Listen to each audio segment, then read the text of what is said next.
We are in the thick of the second round of the NHL playoffs. Some teams are already down 2-0. Some teams feel like they're down 2-0. A whole lot to discuss coming up next on Locked On NHL.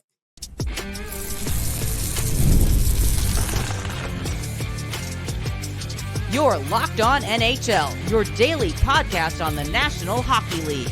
Part of the Locked On Podcast Network, your team every day. Hello, everyone, and welcome to today's edition of Locked On NHL. I am the host of Locked On Oilers, Nick Zararis. That is Hunter Hodes, the host of Locked On Penguins. Before we get to today's show, today's episode is brought to you out by our friends over at FanDuel. Make every moment more. Right now, new customers get $150 in bonus bets with any winning $5 bet. It's $150 with any winning $5 bet. Visit FanDuel.com/lockedon to get started. Today's episode, very straightforward. This is a Thursday. We're recording this Thursday afternoon. We're going to talk about the two games tonight. So we're going to talk Dallas and Colorado, and then Rangers, Carolina. Second segment, we'll talk about the games from last night, Edmonton, Vancouver, and then Boston, Florida. And then the final segment, we'll touch on the teams that have been eliminated. So let's start with Rangers, Carolina, because I feel like the discourse around that series has been very entertaining, and I think it's a very good litmus test for understanding any semblance of advanced statistics, because while the Hurricanes are controlling play, they're not really outplaying the Rangers that much. And yeah, the shots on goal are a little lopsided, but that's to be expected. When you go a little bit deeper than that, we start talking about quality of chances, where the scoring chances are coming from. It's pretty close at 5-on-5. And then the special teams battle, the Rangers have won there as well. So I feel like that's been a really interesting series from that perspective, where the conversation hasn't really matched the actual game. I feel like for this series, in a way, Carolina deserves a little bit of a better fate. I think you can definitely argue that this series could be 1-1 right now, just because I liked the way Carolina played in the second half of game 2. I liked how they played in the overtime. They got quite a few quality chances on Shesterkin, but Igor was playing like a goalie that wasn't going to give up a goal no matter what you threw at him, Nick. And even though Carolina had some good chances, I still feel that way. And then Vincent Trocheck gets the winner in double overtime. I think with Carolina, you're seeing why some people are still, I guess, doubters about them in the playoffs, just because, yeah, they fire a lot of shots at the net. They look for those deflections, but they still at times don't have the horses that can fully take over a series. I mean, they can do well during the regular season. They get that first round series win, but now they're going up against a team like the Rangers that have a big edge in goal and a big edge on special teams. While the Hurricanes have an edge at 5-on-5, it's not as big in this series as it has been in years past, because the Rangers this year, they're a better 5-on-5 team than they were a couple years ago, Nick, when the Rangers came back from 2-0 down to beat them in 7 games. So that's also something to think about when you look at this series. I like the way Jake Guentzel played in game 2. If he continues to play like that, the Hurricanes will have a chance to come back. I still don't think this series is close to over, just because of how close these two games have been, but the Hurricanes are really up a creek overall, just because they're playing so undisciplined. That's the biggest reason I think why they're down right now. I think Freddie Anderson has mostly been fine in these two games. He's given up a stinker, maybe, or two. I think maybe you can just argue one, but he hasn't been the reason why the Hurricanes have lost these two games, or the Hurricanes 5-on-5 play, why that hasn't been the reason. The Hurricanes are just way too undisciplined. They're taking way too many stupid penalties. And when you give the Rangers that many chances on the power play, they're going to convert more times than not. So if they are able to cut down on the amount of penalties that they take, they will have a chance to at least get a split in Raleigh, if not potentially tie up this series heading back to the Garden. And let me get this in as the Rangers fan, if you're watching on YouTube, as the Rangers fan, yes, the officiating has been bad in both directions. I thought guys went down easily for both teams. I think the Rangers went down easily more than once on hits that probably weren't penalties, and ditto for Carolina. That Trocheck penalty in double overtime was... I wouldn't have called that. Yeah. I would have let that go. But the way the officiating is going, it is on you as a team to adapt to how the game is being called, because ultimately the referees can do whatever they want, which is why we're in this situation to begin with, where it feels like no one knows what the threshold of a penalty is anymore, because it is entirely at the referee's discretion, because they do things like managing the game, trying to be relatively even on calling penalties in both directions. So if they call one team for 2 penalties, they're really going to try and not call a third one against that team without getting one for the other team first. So I definitely hear you, Hurricanes fans. I agree. I don't think the officiating has been good in that series. Switching up gears, going out west. Dallas, Colorado, as you texted me, that's what it looks like, brother. That is the highest level of hockey played by 2 of the 3-4 best teams in the entire league. I think you're not going to get a lot of argument from people. I think the way that game unfolded, I think it was very similar to what happened to Edmonton last night, where Dallas got out to a comfortable lead. They stopped pushing offensively. Colorado tightened up a little bit defensively because they were trying to push to get the game back going. I thought once it got going, you start to feel that momentum building you underfoot. And especially on the road, to be able to do that and silence that building the way Colorado was, it's a testament to that group. And I don't know whether or not Colorado having the 5 days off, the 4 or 5 days off between series, it took them a little while to get going. I think that's perfectly feasible. I think you could make that argument for the Panthers, and we're going to talk about that series in the next segment. I do think it depends on the team. I think some teams benefit from not having a long layoff. Like, I think part of the reason the Bruins came out and played so well in game 1 against Florida was they didn't have a long layoff. They were in that every other day routine. Whereas I feel like Colorado definitely was a little slow out of the gate. Dallas looked good. They were moving fast. And then as the game got along, you started to feel, I don't want to say the tide turn, but you started to feel Colorado getting their feet under them, moving the game along. And then they started to dictate the pace and make the game how they wanted to play it. Yeah, I do think for Colorado, they were really rusty to start that game. Dallas was all over them in that first period. You saw Dallas's high-end talent really shine in that first period. And by the way, Wyatt Johnston, what a playoffs he's having. He's been unbelievable for the Stars. You saw Jamie Benn have a really good first period. Heiskanen had a good period. You got a goal from Ryan Suter. It just means more at this point, baby. But after that, those final 40 minutes, the Avalanche, they settled in, and as you said, they dictated the terms those final 40 minutes, and it all got started because of that top line with the Avalanche. McKinnon goes out there, they have a big shift, and then it kind of just snowballs into more shifts from the Avalanche in the Stars zone. The Stars really couldn't do anything to withstand the Avs attack, and it led to, who else? Miles Wood being the hero in overtime. But obviously you had Cale Makar. He had a 3-point night. He was great. Nichushkin was awesome. McKinnon was great. Ranson had 2 points. There's just not much, again, anyone can do when those 4 players play their tails off in a playoff game. It doesn't matter if you're the Dallas Stars. It doesn't matter if you're one of the best teams in the Eastern Conference. When those 4 players, Nick, Makar, McKinnon, Nichushkin, Ransonen, play their tails off in a game, it's good night, Irene, for the other team. And you saw that happen in this game for the Avalanche against the Stars.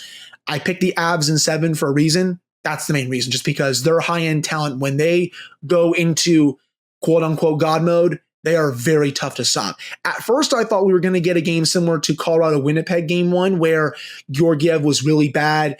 He didn't have that good of a first period, but then he also settled in really nicely those second and third periods, made some big saves for the Avalanche when they needed to. He's given them at least average goaltending for most of these playoffs, which is what they're going to need if they want to win the cup.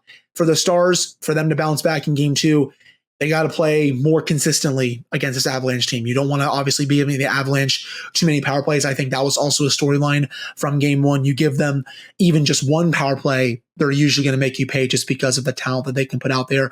I'll even say Devon Toews, I thought, had a great game. And even outside of Colorado's big guns, Casey Mittelstadt's been great. Lakinen's been awesome. Their depth has been really shining throughout their playoff run so far, and that gave the Stars fits in game 1. Curious to see how Pete DeBoer and the Stars adjust in game 2. That series, I think it's going to go one of 2 ways. I think Colorado is either going to blow their doors off, which I very well could see based on how that first game went. I think if Colorado is going like that, I don't think there's an entire team in the league, maybe Florida, that can keep up with them tempo-wise and intensity-wise, but that's one of the keys to playing well in the playoffs the longer you go on. You don't necessarily need to play as well as your opponent, but you need to match their intensity. And coming up next, we are going to dive into the Bruins Panthers and then the Oilers and Canucks coming up next on Locked On NHL.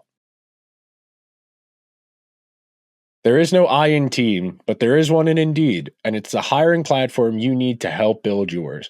When you're hiring, you need Indeed.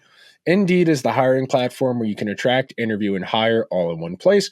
Instead of spending hours on multiple job sites searching for candidates with the right skills, Indeed's a powerful hiring platform that can help you do it all. We streamline hiring with powerful tools that find you match candidates. With Instant Match, over 80% of employers get quality candidates whose resume on Indeed matches their job description the moment they sponsor a job, according to Indeed data from the United States. Even better, Indeed is the only job site where you play for applications that meet your must-have requirements. Indeed is an unbelievably powerful hiring platform, delivering 4 times more hires than all other job sites combined. Start hiring now with a $75 sponsored job credit to upgrade your job post at Indeed.com/locked-on. Offer is good for a limited time. Claim your $75 credit now at Indeed.com/locked-on. Indeed.com/locked-on. Terms and conditions apply. Need to hire. You need Indeed. Thank you, everyone who is hanging out on this Thursday afternoon listening to the Locked On NHL Power Rankings. Let's start with the Oilers and the Canucks because the theatrics, the drama. Edmonton did not play well in that game, but we're sitting there with a 3-1 lead with about 11, 12 minutes to go in the game, and you felt okay, but I had that lingering feeling in my stomach, especially once Draisaitl left the game. The Oilers just didn't look right. They were playing slow. They couldn't get any offensive zone time. Even if they weren't generating shots on goal, they just weren't in the Canucks zone a lot. They were forced to play a lot more defense than you would like. Stuart Skinner was forced to make a lot more saves than you would like. And even once Draisaitl came back, he didn't look right. The Oilers looked tight. They looked stressed. And you could tell the Canucks were looking around like, we're in this game. And I think that's a real testament to that group that they were able to pull that game out of their butts, because down 3-1 against the Oilers, who played well enough in round one that they were there in 5 games. I think to be able to come back from the deficit the Canucks did last night, it speaks a lot, because it was guys like Dakota Joshua and Lindholm down the lineup who got them back in that game. You get a goal from Zadorov, you get a goal from Connor Garland, and if you're going to get the depth scoring to buoy you until they can get Pettersson going, the Canucks have enough depth where they can make that series with the Oilers interesting. I agree. And yeah, I mean, it looked like the Canucks at times didn't have much when they were down 4-1 late in the second. It's 4-2 heading into the third. You had the same principle, but it was 4-2 with about less than 11 minutes to go. But then you get that awesome JT Miller deflection. By the way, that was incredible. I don't even know how he deflected that, but that was awesome. And then Zadorov, that blast from the point, and then that Garland goal. I'm sorry, Nick, you need a save from Stuart Skinner on that one. That was 100%. I agree with you. It's what I said on the pod I recorded as soon as the game was over. That needs to be a save. No excuses. That was a howler of a goal allowed by Skinner. And honestly, the goaltending in that game was very unserious, to be honest. Both goalies gave up a couple of big howlers throughout it, but you saw that Vancouver, once they got that second goal, they started to believe a little bit. And this is the second game in the playoffs so far where they've kind of pulled something out of their butt a little bit. That game in Nashville, Nick, when they were down 2 with only a few minutes to go in the third period, it looked like, the Predators are going to win that game. They're going to tie up this series. It's going to be 2-2 going back to Vancouver. Nope. Canucks get 2 goals. Then they get the overtime winner. It's then 3-1 going back to Vancouver. Obviously, different circumstances here, but the way the game was played, it was a little bit similar, but obviously they're not scoring 2 in the final few minutes to tie the game, then win in overtime. But the way the Canucks were able to dictate the pace of play, the way they were able to outplay the Oilers at 5-on-5 was really impressive. And for someone that's watched quite a few Canucks games throughout the season, and I watched all their games during the first round, I'm honestly not too surprised by this, just because they've played at this level throughout the year. I was a little bit surprised by how many people were going, Oilers in 4, Oilers in 5. This is going to be an easy series for the Oilers. I disagree a little bit, just because the Canucks, they have the horses to make this a series. And especially if they can get average goaltending until Demko is potentially ready to come back, they can make this a series, if not win it. And you saw why in game 1. I also want to say, Nick, I'm sure you discussed this on the Oilers pod, they got to get McDavid going for the rest of the series. He was very quiet in game 1.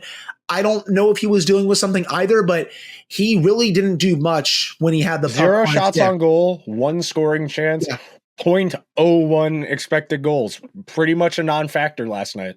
100% agree with you. I mean, as a team, the Oilers only had six shots on goal in the third period. Yeah. And 2 of those came once they pulled the goalie. They had 4 shots on goal for a good 18 minutes. I didn't like the way Knobloch didn't use his timeout on the Zadorov goal at 4-4. Or even if you don't want to use it there because you want to save it just in case you need to review something, you got to burn it at, I think it was a minute 15, minute 20. After McDavid and Draisaitl had just been out there for about a full minute, you got to rip the time out there to give those guys a chance to catch their breath, especially knowing that Draisaitl's not 100%. If Draisaitl is only dealing with cramps, okay, we can all take a deep breath and exhale from an Oilers perspective. But if he's actually hurt, which very well could just be, I don't want to say crisis management, but that crisis management messaging. If Draisaitl's hurt, I think everybody should recalibrate their expectations for the Oilers. Panthers Bruins, very fun game, very chaotic game. You mentioned it. It kind of felt like Flyers Penguins from 2012, where once the team stopped playing defense, everybody just kind of wanted to hit each other and get their lick back effectively. Very chaotic game. I'm not surprised Florida responded the way they did. It took them a little while to get going. It was weird. I felt that they pulled Swayman after the 4th goal. I feel at 4-1, you keep him in there, but I think they probably did that because they're going to go back to him and they just wanted to get him out of there to start the reset. But man, that was fun. That was really fun. I was going to ask you, Nick, do you go back to Swayman for game 2? I think you have to. I think so. Yeah. I think that's part of the reason you got him out of there. I think if you were going to go to Ullmark based on how that game was going, I think you got to tell Swayman at one of the TV timeouts, hey man, we're going Ole next game. We need you to wear this because we don't want to bring him in here. I think the fact they pulled him and pulled him early when it was only 4-1, I think that tells you he's coming back for game 3. I agree. I think it would be kind of a panic move if they went to Ullmark for game 3 just because of the way Swayman played in round 1 against Toronto, the way he's played. And I didn't feel like Swayman was that bad last night. Again, similarly to the conversation we were just having with Seelovs and with Freddie Anderson, just with Freddie Anderson, not Seelovs, with Freddie Anderson. It's not like he gave up a bunch of stinkers. The Bruins were just giving up odd man rushes left and right. Right. It was just because of the way Florida was responding after losing game 1. So yeah, I agree. I would go back to Swayman. Again, I think it's a panic move if you go to Ullmark. Swayman was great in round 1, great in game 1 of this series. Game 2 wasn't even close to the reason why the Bruins lost. And the Bruins, they got ahead of the Panthers early. It was 1-0. And then the Panthers were like, okay, it's time to wake up because they didn't want to go back down 0-2 to Boston. And it was the big guns, especially Sasha Barkov was incredible. Tkachuk was really good. And it was also their depth players that also stepped out as well. Bobrovsky, I thought, in goal was also great. And then the theatrics started. You saw Brandon Montour doing a licking motion to Brad Marchand, which was hilarious. You saw Pasternak and Tkachuk fighting. And if you had that on your bingo card for this series, please raise your hand. And then if you do, you can go ahead and hit the lottery whenever there's another big drawing overall, because I definitely did not have that for this series. But that was a mean, nasty, vicious game. It's, I think, become one of the top rivalries in the league.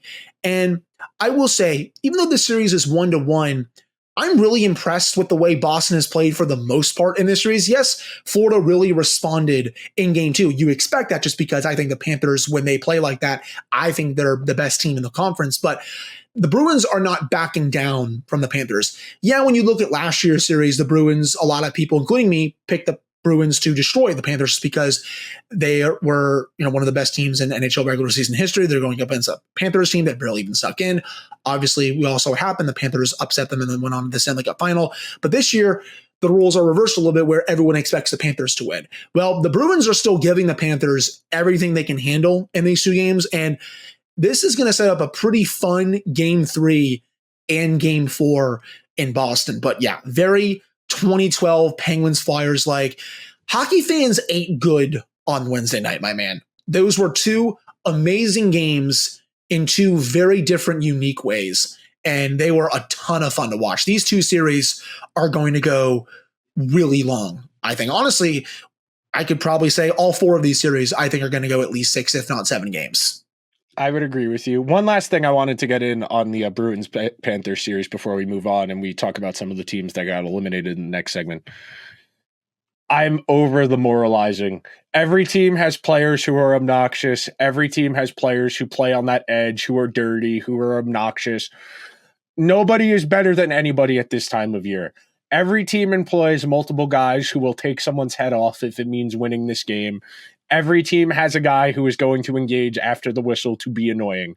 Your team is not better than anyone else. That is a part of the game. Please stop. You are not winning anything by making the point of, oh, this guy's so dirty. He's throwing punches after the whistle. He's throwing punches on top. Everybody this time of year has to play like a miserable person because that is the requisite for playoff hockey. We will be right back. It's winner take all time. Best time of year. Playoffs in hockey and basketball buzzing. The Knicks are buzzing. The playoff hockey has been nothing short of electric so far through round 2. We've had some overtime. We've had some high-scoring games, some real white knucklers.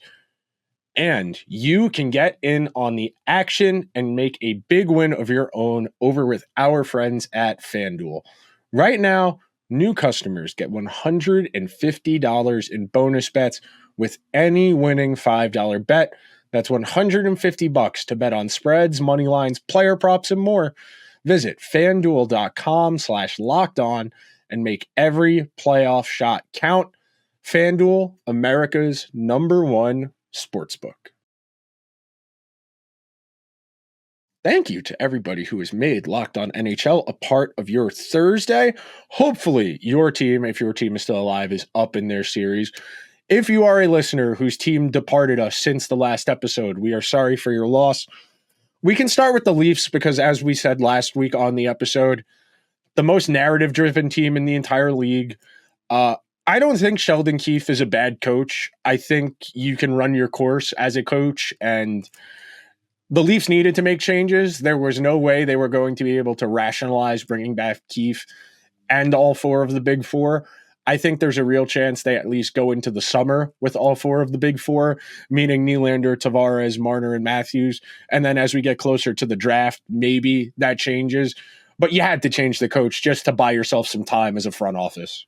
And there's also quite a few really good coaching candidates out there. So by changing the coach now, you can maybe get into the game even though you're a bit late, but still in time where you can maybe snag one of the top coaches available, Nick. For example, Jay Woodcroft, I know he's been rumored to potentially be going to New Jersey. I know they've been Evison, Berube. There's a lot of guys out there. Yeah, Berube, I think is the top coaching candidate out there right now, in my opinion. I think Dean Evison deserves another chance after the work he did with Minnesota.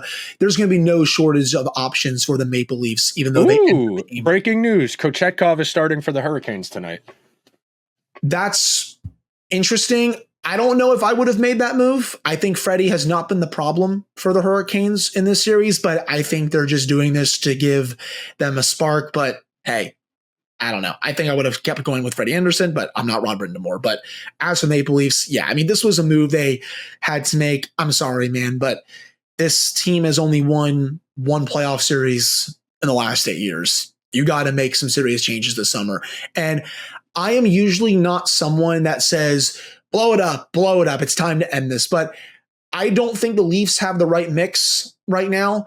And I know you're not going to trade Matthews. That's ridiculous. You're not going to trade Nylander. He just got his big extension. It's going to come down to one of Tavares or Marner.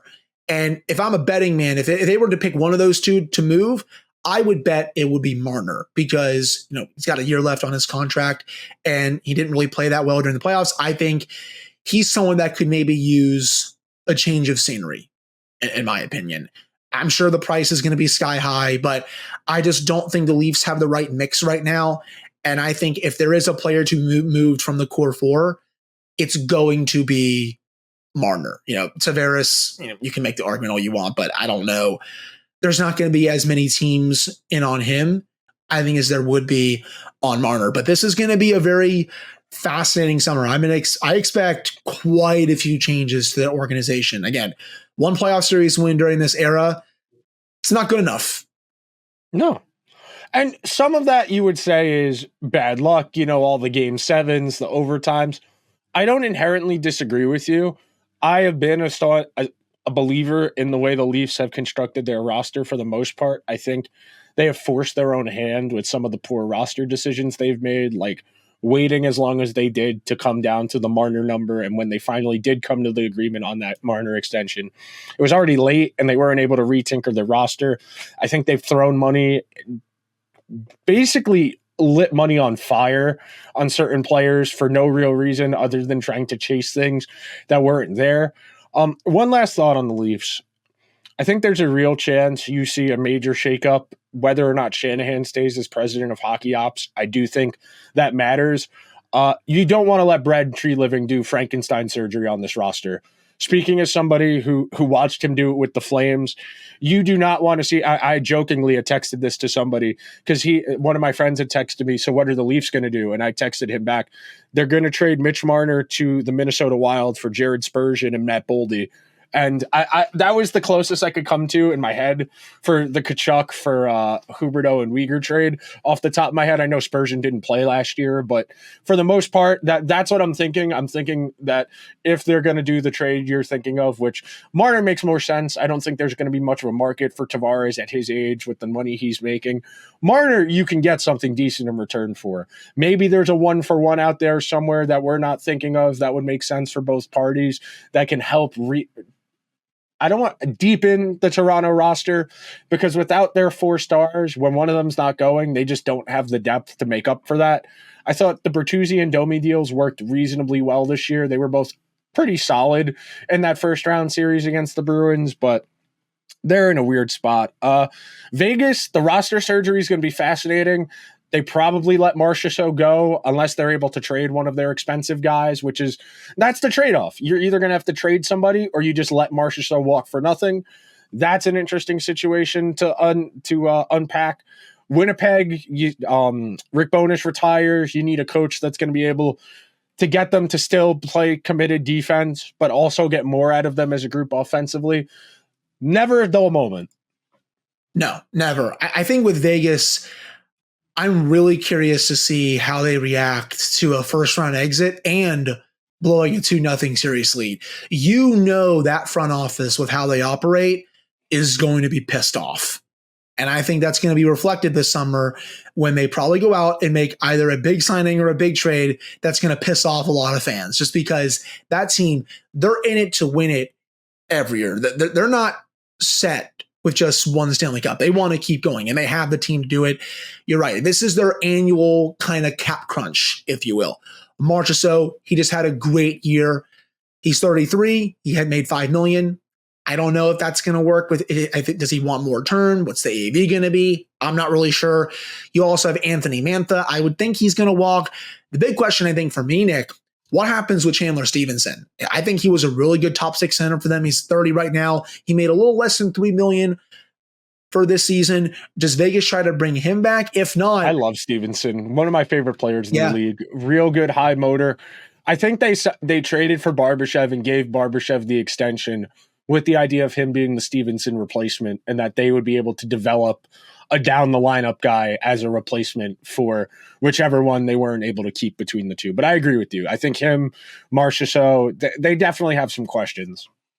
Yeah, agreed. I think with Winnipeg, I'm curious to see what they do at head coach. I think with Winnipeg, I think this is still a team that needs more scoring up and down their lineup. I mean, I like some of the high-end talent that they have, but I just want to see with Winnipeg, are they going to overreact to what happened in round one by losing to potentially the best team in the playoffs if the Avs were able to keep going here because of the way the Avs dominated them? It felt like over those 5 games, are they going to deal someone like Nikolai Ehlers? I've seen those rumors out in The Athletic, Nick. I think that would kind of be a mistake if the Jets did that, but that's something that I think they could maybe consider overall. I still think they need more scoring depth in their lineup just because they weren't able to match the Avalanche at all in that series outside of game 1, and you saw it in those final 4 games. But yeah, that's going to be an interesting situation.